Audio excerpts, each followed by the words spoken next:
Magandang araw! Ngayon naman po ay ibabahagi ko sa inyo kung paano mag-save o mag-upload ng file sa Google Drive gamit ang cellphone. So, nung mga nakaraang araw, may binigay na po na link para sa inyong Google Drive folder. So, pumunta lang sa FB Messenger, i-click ang link na sinend po sa inyo. Pagka-click ng link, ito po ang lalabas. So, meron diyang pagpipilian, piliin po ang Open With. Pagka-click po ng Open With, maaring sa ating mga cellphones, meron tayong iba't ibang pagpipilian. So, halimbawa, Drive, Samsung Internet, or meron naman sa iba Chrome at iba pang internet browsers. So, piliin po ang internet browser. Pag nag-click na po kayo ng internet browser, hihingan po or i-verify po kung anong email ang gagamitin. So para po sa atin, gagamitin natin yung official email na ginagamit natin sa Moodle or Gmail. I-click po yung email na yon. Ganito po ang lalabas. So makikita na agad ninyo yung iba-ibang folders na nasa loob ng inyong Google Drive.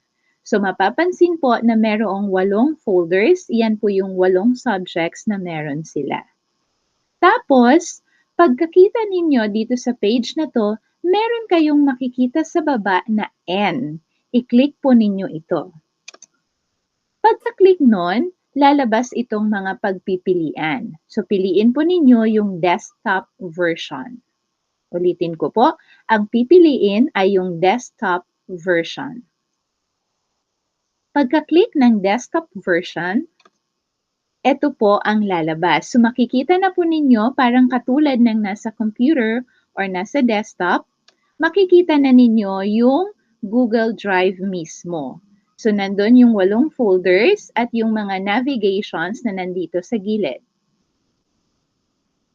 Kasunod nito, piliin kung saang folder kailangan ninyong maglagay o mag-save ng file. So halimbawa, meron kayong gagawin na task sa Araling Panlipunan at kailangan ninyong itong isend sa inyong Google Drive folder. So i-click ang folder na Araling Panlipunan. Pagkatapos itong i-click, lalabas yung laman ng Araling Panlipunan na folder at kung wala naman itong laman, magiging blanco po yung laman ng folder. So kapag ready na po i-upload yung yung file, i-click lang po ang New. Pagka-click ng New, lalabas po itong mga pagpipilian. Piliin po natin yung File Upload. Pagka-click ng File Upload, mananavigate po tayo sa iba-ibang files na meron tayo sa ating cellphone. So pwedeng gallery, camera, files, at iba pa. So kung halimbawang picture ang i-upload natin, maaring ito ay nasa camera or gallery. Kung ito naman ay Word file or PowerPoint file at iba pa, maaring ito ay nasa file. So halimbawa po, ako ay mag-a-upload ng picture. So i-click ko ang gallery. Pagka-click ko ng gallery, lalabas doon yung iba-ibang folders na merong pictures. So halimbawa, dito ako sa folder ng downloads, pipili ng picture.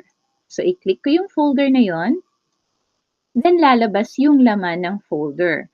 So, pipiliin ko kung aling picture doon ang aking i-upload. So, halimbawa, ito yung picture na i-upload ko. I-click ko yon, magkakaroon yun ng check. Pagkatapos, i-click po ang Done. Pagkatapos nito, automatic na maa-upload yung picture sa folder na Araling Panlipunan. So kung mapapansin nyo sa baba, may nakalagay, One Upload Complete. Pagkatapos nun, mag-a-appear o makikita na po natin yung file doon sa loob ng folder. Ibig sabihin, successfully na-upload na po natin ang file. At yun po ang mga paraan kung paano tayo mag-upload ng file sa ating Google Drive gamit ang cellphone. Maraming salamat sa inyong pakikinig.